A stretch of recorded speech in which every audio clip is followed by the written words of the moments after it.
Other words for home. Chapter 1. It is almost summer, and everywhere smells like fish, except for right down by the sea, where if you hold your nose just right, you can smell the sprawling jasmine and the salt water instead. In the summer, I always hold my nose to avoid the stench of fish and tourists that smell like hairspray and money and French perfume. The tourists come from Damascus and Aleppo, sometimes even Beirut and Amman. Once I met a man all the way from Doha. I asked him about the big skyscrapers that I have heard reach all the way up to the heavens, but Baba hushed me quiet before the man could answer me.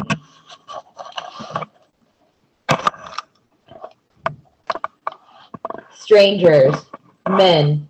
He does not want me to talk to anyone that I do not know. And even people that I do know, he always says, Jude, Sketty. And so I bite my tongue, and it sometimes tastes even worse than the way the summer fish smell. Everyone is saying that there will be fewer visitors from Aleppo this year, that there is no one left in Aleppo to come, that everyone who could leave Aleppo already has. When I ask Mama if this is true, she says, Jude, Sketty. Chapter 2. Our city does not look like what they show on TV of Syria. I remember the first time Fatima and I saw a story about Aleppo on the news. We felt proud. I know that it is strange to say, childish maybe. It felt strange even then, but it also felt like the rest of the world saw me. But our city does not look like Aleppo before or after. It is not sprawling and noisy with buildings pressed up against one another, like they are crammed together in an elevator with no room to breathe. Our city is on the sea. It sits below the mountains. It is where the rest of Syria comes when they want to breathe.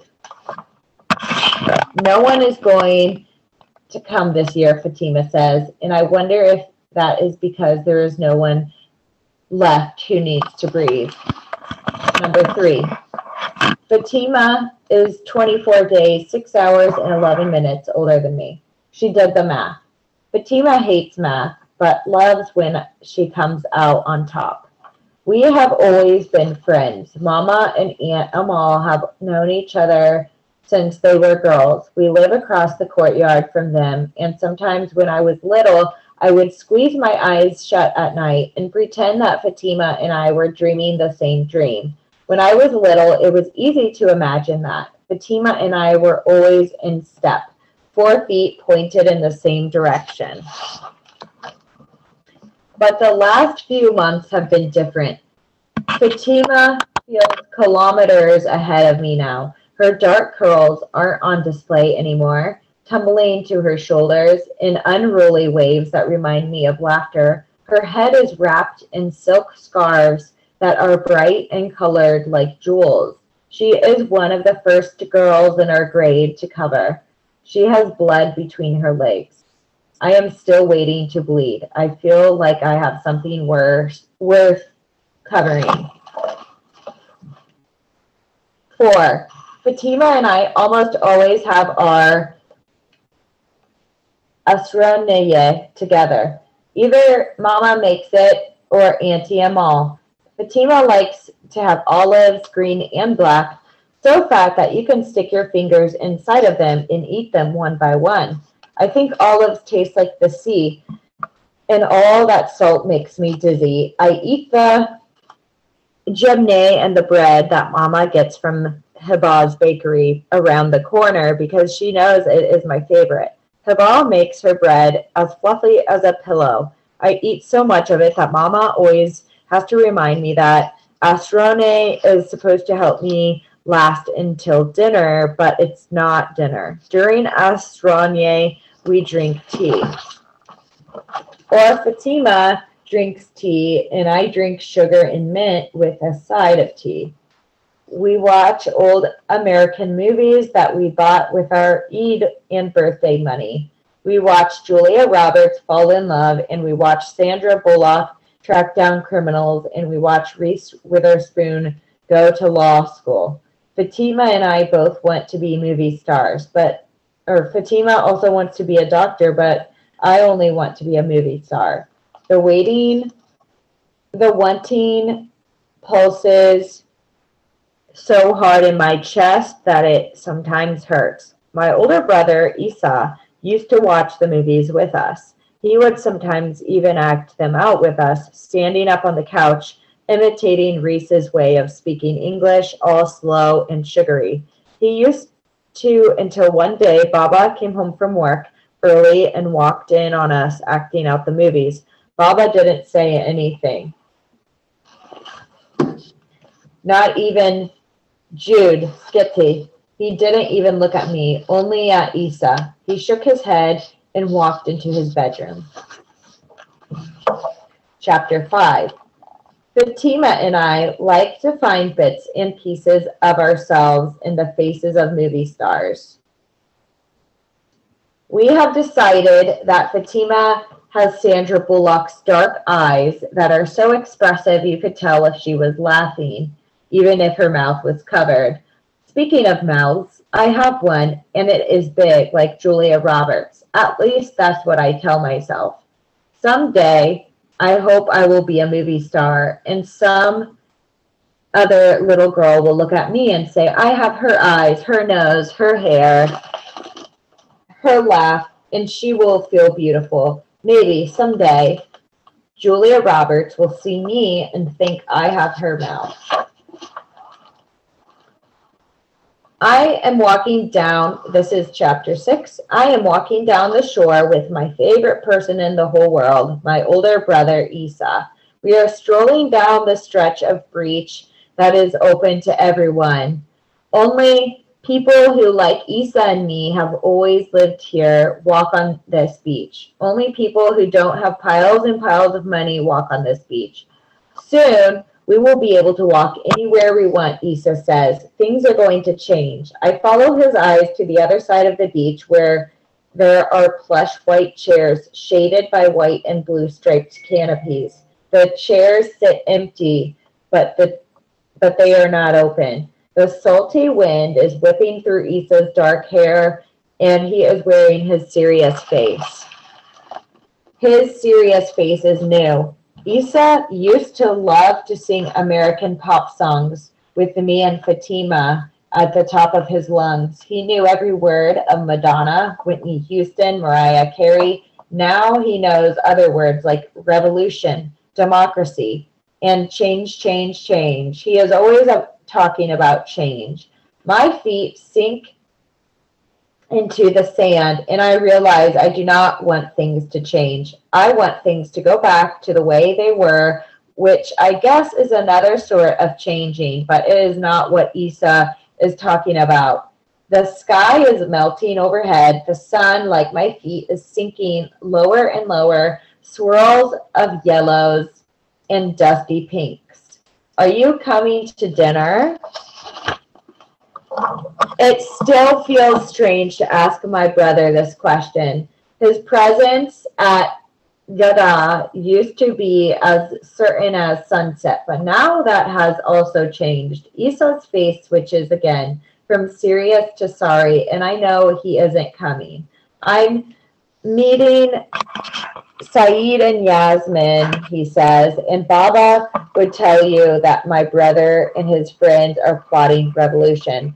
Our Baba is furious that Isa goes to these meetings. He calls them treasonous, and Isa says that it is our president, Bashar al-Assad, who is treasonous, who is oppressing his own people. Isa shouts at Baba about free elections and real democracy and unlawful use of force. And Baba shouts out stability and safety and then stability again. You should come with me, Isa says. Bring me out of my memory and back to the beach. He knows that I can't. I am not like Isa. I am good at taking an extra piece of bread at Gaza I am talking too loud and too quickly about American movie stars. I am not good at defying Baba. You should care about our country too, he says. I do, I say, but what I mean is that I care about my brother and my Baba and my mama, and I just want to live in a country where we can all have dinner again without shouting about our president or rebels in revolution.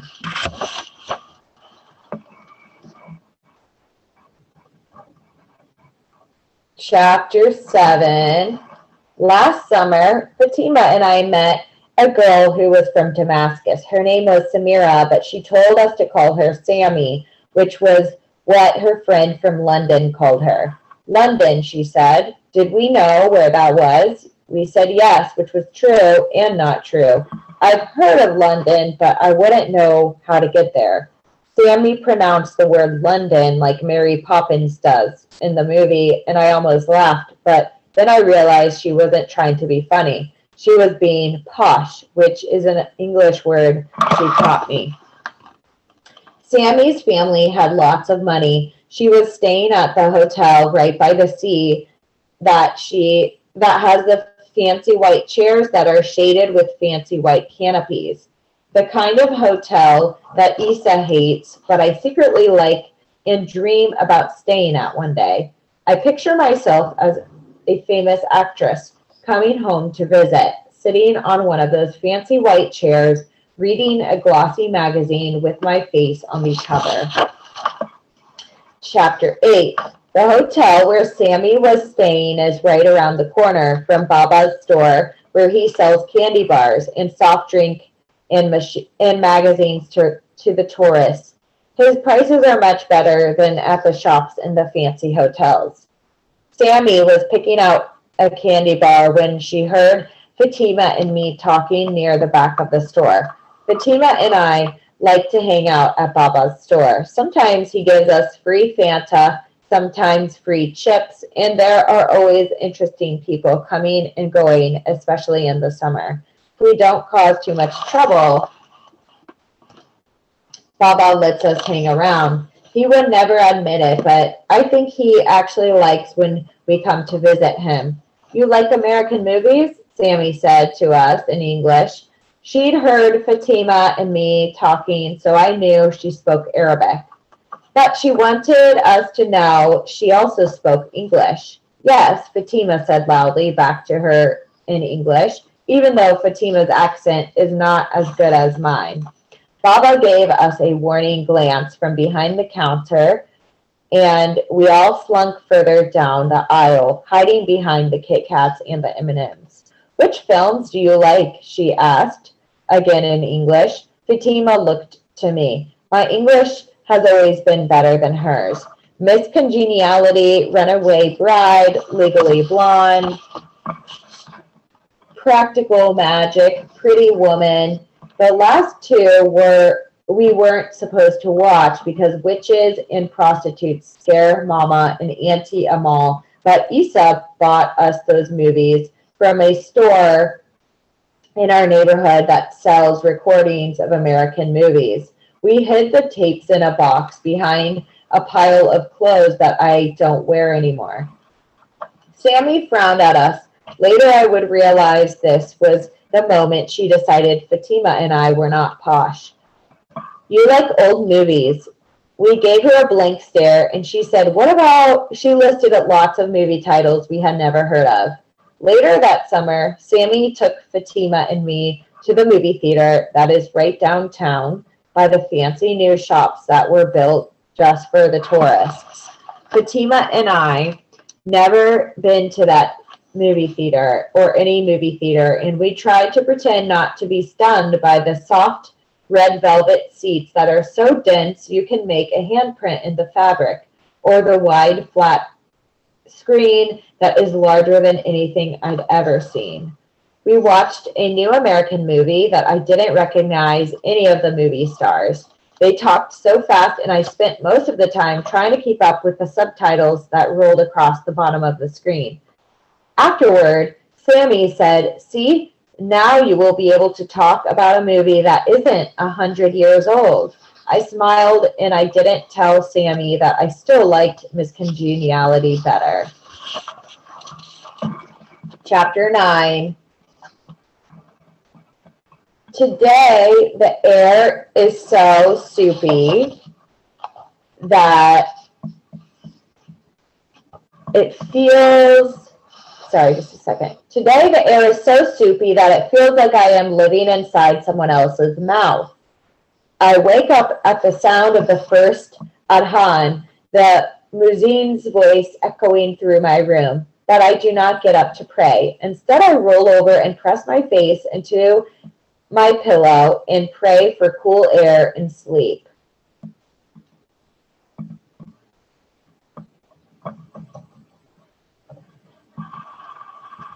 When I get up, Mama is in the kitchen brewing tea. She has set out large chunks of feta and slightly toasted pitas. She toasts them right on the open flame in our kitchen. I know that everyone's mother makes them this way, but I still cannot imagine doing it myself one day. It seems so bold, so brave.